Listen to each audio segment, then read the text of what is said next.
Hello, good morning again mga lalabs, mga bayots. Magandang hapon Pilipinas, Luzon, Visayas, and Mindanao sa mga kapwa ko din po OFWs around the world. Hello, mega love, shout out, happy Sunday at January 5, 2024. So, yung topic po natin ngayon mga lalabs, mga bayots, nako, paano kung magkatotoo itong sinasabi ni Attorney Trixie Cruz Angeles na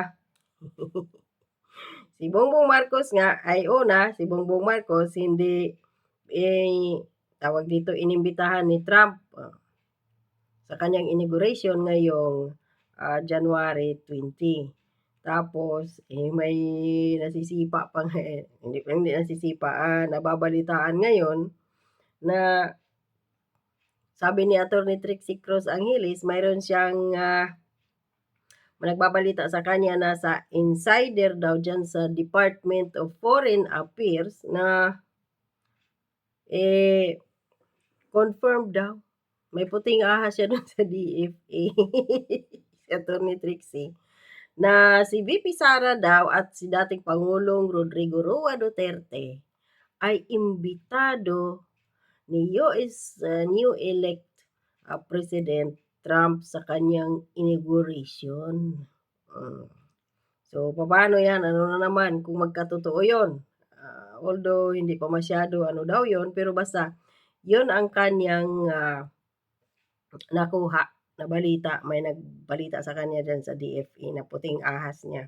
Ito, panoorin natin. Nakita ko madalas, sabi ni Alan Dave, tinanggal niya ang mga Duterte sa NSC kasi di imbitado sa inauguration ni President Trump.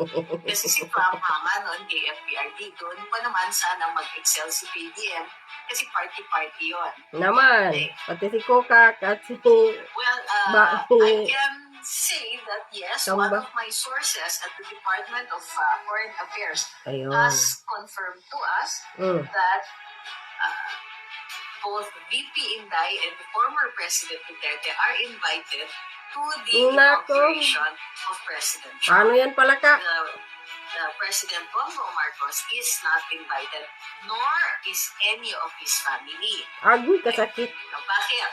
Well, some people say that according to protocol, you are a head of state, pero you will be there as part of the audience. So it might not be in keeping with our local protocols that our president must only meet with his counterparts. Hindi pwedeng pababa unless he's receiving them here in the country or there are other arrangements being made. So, kahit pa may protocol, pero yung tawag dito, issue dito ay mayroon maraming inimbita si Pangulong Trump na mga head of state. 80 nga yun, di ba? Bakit si Bongbong Marcos lang ang hindi kasali? Kasali nga naimbita doon yung bagong halal na presidente ng Indonesia na kung kamakailan iyon ng bagyong Christine ba yun or anong bagyo ba yun na pumunta nga doon si Bongbong Marcos. Wala nga siyang pakialam doon na tawag dito. Wala siyang pakialam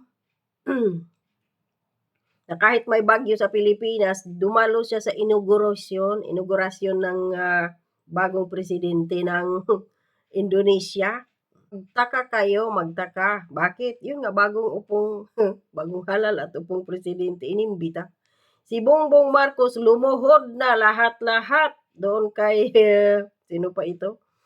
Joe Biden, na presidente ng US at pabalik-balik sa Pilipinas yung mga gabinete ni Biden at pati pa si Kamala. Kamalas-malas. Sa Pilipinas, ironclad. Ngayon baging naging iron sad. Hindi imbitado. Kung totoo to, kung halimbawa man totoo itong binalita ni Attorney Trixie, pero hindi din siya sigurado. Basta sinabi lang niya na mayroon siyang source sa DFA. Pero sa kanyang balita, sinasabi ni Attorney Trixie Cruz Angeles, sinabi niyang hindi pa iyon talaga siya sure. Malalaman yun kung mag-anunsyo ang mga Duterte. No, yun ang abangan natin. Pero basta si VP Sara, si Attorney Trixie Cruz Angeles, sinabi na yung source niya galing sa loob ng DFA mismo. So, yun. Tawag dito, kawawang Bongbong Marcos. Ay, naku po, hindi na maglakad doon na parang penguin si ano, no? Si Liza Marcos. Bakit nga ba hindi imbitado si BBM ni Trump? Ulitin natin to. Unang-una, di ba kinampanya ni BBM si Kamala Harris sa mga Pilipino doon sa US na iboto? O, di ba kasi maka-Joe Biden siya eh. Lumuhod nga siya kay Joe Biden. At ito pa yung masaklap, mga lalabs, mga bayos. Yung utuin ka ni Biden, nasasabihin sa'yo na, siyempre, presidente yun, no? Sa US si Biden. Sabihin na, ulitin natin, yung relasyon ng Pilipinas at ng Amerika ay ironclad. We are brothers. So, ganyan, no? Tapos ngayon, tingin sa'yo, basahan. Pagkatapos kang gamitin, ikuskus, inusnus ka sa sahig, sa dingding kung saan, tapon ka sa basurahan na parang wala lang. Ganyan yung papel ni Bongbong Marcos ngayon bilang presidente ng Pilipinas. Tingin ng Amerika, ng gobyerno doon, basahan lang siya. Yun, ayaw matanggap ng mga tangang tanso, mga loyalos tayo, no? So, at ang masakit pa, ironclad tapos, ang relasyon ng Amerika at Pilipinas, tapos yung inimbitahan, yung kalaban mo dyan sa West Philippine Sea o sa South China Sea, si Xi Jinping.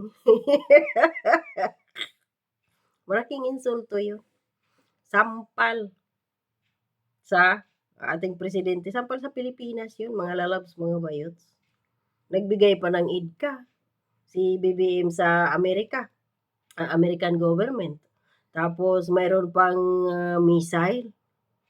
Supersonic pa yun na missile na andyan sa Ilocos hanggang ngayon, hindi kinuha. Ayaw ibigay ni Gibo at saka ni sino ba itong si Browner, yung AFP general na yan. Ayaw ibigay, ibalik sa US. O, doon lang. Kasi yun yung utos siguro ng sa kanya na gobyerno doon na hindi, dyan lang yan. Panakot sa sa China. Tapos yung ending tayo mapupulbos. Pati kaluluwa natin, lasog-lasog. Kaya yan tinanggal si BP Inday Sara sa National Security Council dahil nabubuking ni BP Sara ang mga kabulastugan ni Bongbong Marcos kasama ang kanyang mga gabinete.